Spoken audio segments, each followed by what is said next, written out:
Hello everyone. Once again welcome to Net Biology.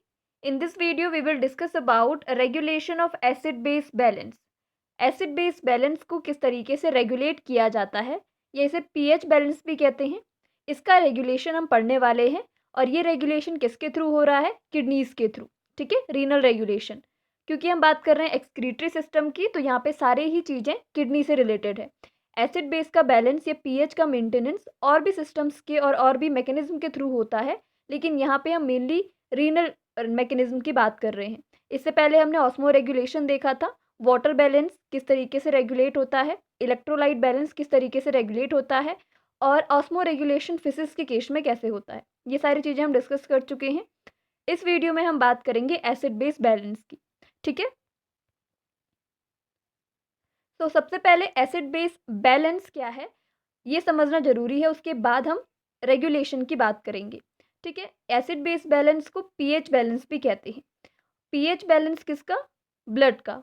Body में जो extra cellular fluid है यानी कि मेनली ब्लड होता है, तो ब्लड का जो पीएच है वो मेंटेन रहे, वो कंडीशन क्या कहलाती है? Acid base balance. जैसे हमने वाटर रेगुलेशन, वाटर बैलेंस और इलेक्ट्रोलाइट बैलेंस में बात की थी. बैलेंस का मतलब होता है सफिशिएंट लेवल, एकदम सफिशिएंट लेवल होना चाहिए. तो जो ब्लड का पीएच है वो एक एक पर्टिकुलर अमाउंट है, पर्टिकुलर इसका एक पर्टिकुलर मान है. ठीक है, और वो क्या है? इट इज़ अप्रॉक्सीमेटली 7.35 टू 7.45 और इतने तक ही इसको मेंटेन करके बनाए रखना, ना इसका ज़्यादा हो जाए और ना ही कम हो जाए, ना ही एसिडिक हो जाए और ना ही ज़्यादा बेसिक हो जाए. ऐसी कंडीशन को बचाने के लिए इसका मेंटेनेंस करना ज़रूरी है और वही मेंटेनेंस क्या कहलाता है? रेगुलेशन. और ये स्लाइटली एल्कलाइन होता है, ना तो ज़्यादा एसिडिक हो जाए और ना ही बहुत एल्कलाइन और बेसिक हो जाए. ऐसी कंडीशंस को बचाने के लिए ये रेगुलेशन मेथड चलता है. और ना ही केवल किडनीज बल्कि और भी मैकेनिज्म और भी बफर सिस्टम्स होते हैं जो ब्लड के पीएच लेवल को मेंटेन करके रखते हैं. ठीक है, अगर ये गड़बड़ होगा तो प्रॉब्लम होगी. Blood is called a buffer solution. Buffer solutions ऐसे ही सोल्यूशंस होते हैं जिनमें अगर हम एसिडिक चेंजेस कर रहे हैं या बेसिक चेंजेस कर रहे हैं तो भी वो अपना पीएच नहीं खोते हैं. उनका जो पीएच है वो मेंटेन करके चलते हैं. ठीक है, तो कुछ मैकेनिज्म ऐसे होंगे जिसकी वजह से इनका पीएच मेंटेन किया जाएगा. वो खुद इसके लिए कैपेबल नहीं होते हैं, लेकिन काफ़ी बफर सिस्टम्स मिलते हैं जो उसके लेवल को मेंटेन कर सके. ठीक है, ना एसिडिक हो ना बेसिक हो, एकदम मेंटेन लेवल रहे. और वो मेंटेन लेवल क्या है? इस रेंज में. ठीक है, so it is maintained within this narrow range of pH 7.3 to 7.4. This maintenance of pH level is called acid base balance. यही जो मेंटेनेंस का मैकेनिज्म है यही क्या कहलाता है? Acid base balance. जहाँ पे पीएच इस रेंज में क्या रहेगा? मेंटेन रहेगा. वो चीज़ क्या होगी? वो कंडीशन होगी एसिड बेस बैलेंस की. There are many mechanisms within the body which maintains blood pH. बहुत सारे मैकेनिज्म हैं. बफर सिस्टम से bicarbonate buffer system, protein buffer system, haemoglobin buffer system, ये सारे हेल्प करते हैं इसको मेंटेन रखने के लिए. रीनल रेगुलेशन भी इनमें से एक है. Renal acid base regulation is one of them. Renal जो रेगुलेशन है या जो किडनीज के थ्रू रेगुलेट किया जाता है वो भी इनमें से एक मैकेनिज्म है और उसके बारे में हम इस वीडियो में बात कर रहे हैं. ठीक है, तो अब बात करते हैं दो कंडीशंस की. पहली कंडीशन है एसिडोसिस एंड दूसरी कंडीशन है एल्कलोसिस. नाम से पता चल रहा है कि कौन कौन सी कंडीशंस हो सकती है. एसिडोसिस एक ऐसी कंडीशन है जिसमें बॉडी का फ्लूइड यानी कि जो ब्लड है उसमें एसिड की मात्रा बहुत ज़्यादा बढ़ जाती है, एसिडिक हो जाता है. यानी कि जो ब्लड का पीएच होगा वो एसिडिक हो जाएगा. स्लाइटली एल्कलाइन था तो एसिडिक की तरफ ये बढ़ता जाएगा. ठीक है, इसमें एसिडिटी बढ़ती जाएगी. तो वो कंडीशन एसिडोसिस कहलाती है. और एल्कलोसिस उसके विपरीत एकदम, a condition in which body fluids have excessive amount of alkaline और बेसिस. जब बेसिस या एल्कलाइन ज़्यादा मात्रा में प्रेजेंट हो बॉडी में तो वो कंडीशन कौन सी है? एल्कलोसिस. नाम से पता चल रहा है एसिडोसिस एसिडिक नेचर ज़्यादा बढ़ जाए या पीएच एसिडिक हो जाए, और एल्कलोसिस जहाँ पे पीएच बेसिक हो जाए. ठीक है, तो यहाँ पे क्या हो जाएगा? पीएच बिकम्स मोर बेसिक और एल्कलाइन. पहले वो स्लाइटली एल्कलाइन था, वो मोर बेसिक हो गया है, मोर एल्कलाइन हो गया है. ठीक है। इन दोनों ही कंडीशन से बचाने के लिए मैकेनिज्म चलते हैं ताकि जो ब्लड की कंडीशन है वो एसिडोसिस या एल्कलोसिस ना हो जाए। ठीक है, वो केवल मेंटेन रहनी चाहिए। Then regulation of acid base balance by kidney. अब किस तरीके से ये बैलेंस होगा? दो कंडीशंस की हमने बात की, इन दोनों ही कंडीशंस का रेगुलेशन होना ज़रूरी है। और किसकी बात कर रहे हैं हम इस समय, किस मेथड की बात कर रहे हैं? Renal regulation. तो किडनी किस तरीके से हेल्प करती है रेगुलेशन में?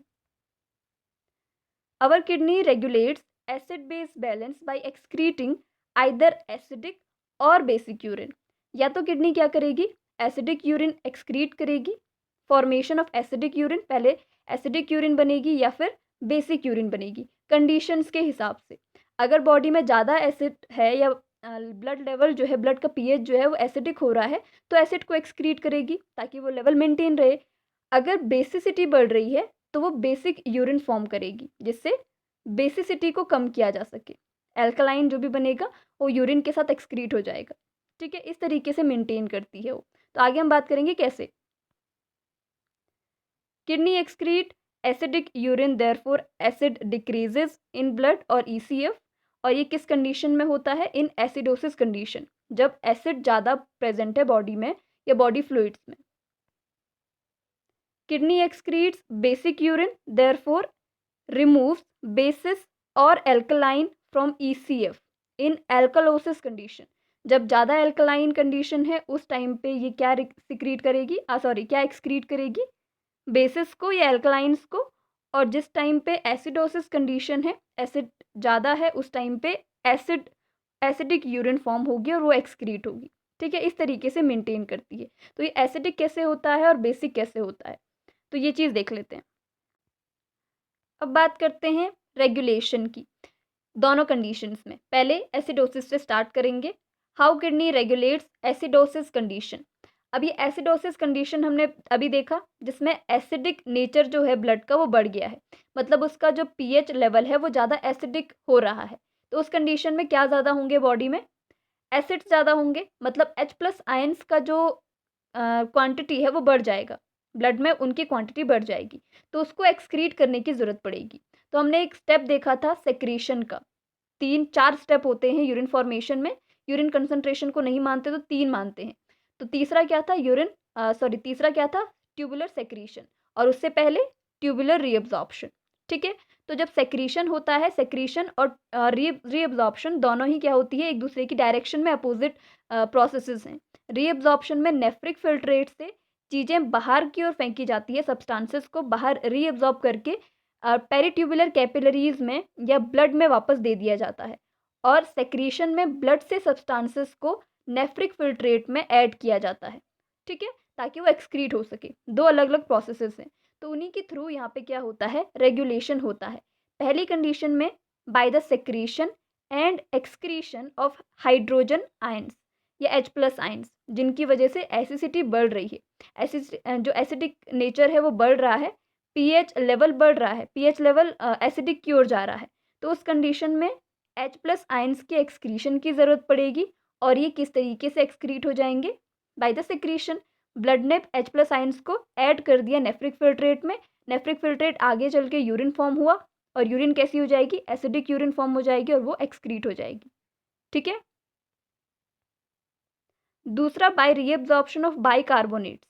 बाइकार्बोनेट्स क्या होते हैं? बेसिस होते हैं, एल्कलाइन होते हैं। बाइकार्बोनेट्स अगर हम रीअब्जॉर्ब करेंगे, क्योंकि बॉडी में तो एसिडिक ज़्यादा है ना, एसिडिक नेचर, और उसे बेसिक बनाने की ज़रूरत है, मतलब उसको कम लाने की ज़रूरत है। तो वहाँ पे रीअब्जॉर्प्शन किसका हो जाएगा? बाइकार्बोनेट्स का रीअब्जॉर्प्शन बढ़ जाएगा, और उसकी वजह से क्या होगा? इनको वापस ब्लड में भेज दिया जाएगा, और ब्लड का जो पीएच बढ़ चुका था, मतलब एसिडिक हो चुका था, वो वापस से नॉर्मल कंडीशन में आ जाएगा। ठीक है, तीसरा by generation of more bicarbonates. तीसरी कंडीशन में generation of more bicarbonates. Bicarbonates ions को ज़्यादा जनरेट करके, ब्लड में ही ज़्यादा जनरेट करके क्या कर सकते हैं? एसिडिक नेचर को, या आप कह सकते हो कि जो ब्लड का पीएच है वो जो एसिडिक हो चुका है उसे वापस से न्यूट्रलाइज करके स्लाइटली एल्कलाइन बनाया जा सकता है। और तीसरी है अमोनिया जेनेसिस। अमोनिया जेनेसिस से क्या होगा? अमोनिया फॉर्म होगा। ठीक है, और अमोनिया एक बफर सिस्टम की तरह काम करता है, जो वापस से जो ब्लड का पीएच है उसे मेंटेन करने में हेल्प करेगा। ठीक है, तो इन प्रोसेसेस की वजह से किडनी में ये सारी चीज़ें होती है, जिसकी वजह से एसिडोसिस कंडीशन का रेगुलेशन हो पाता है। अब दूसरी condition alkalosis. How kidney regulates alkalosis condition, जहाँ पे एल्कलाइन जो ब्लड का पीएच है वो ज़्यादा एल्कलाइन और बेसिक हो चुका है। यहाँ पे हमको क्या ज़रूरत है कि हम बेसिक चीज़ों को या जो बेसिसिटी को बढ़ा रहे हैं उनका एक्सक्रीशन करें, और जो एसिडिक नेचर वाली चीज़ें हैं उनको रीअब्जॉर्ब करें, अपने पास ही रखें। ऐसी ज़रूरत है ब्लड को, तो वैसी चीज़ें होगी यहाँ पे।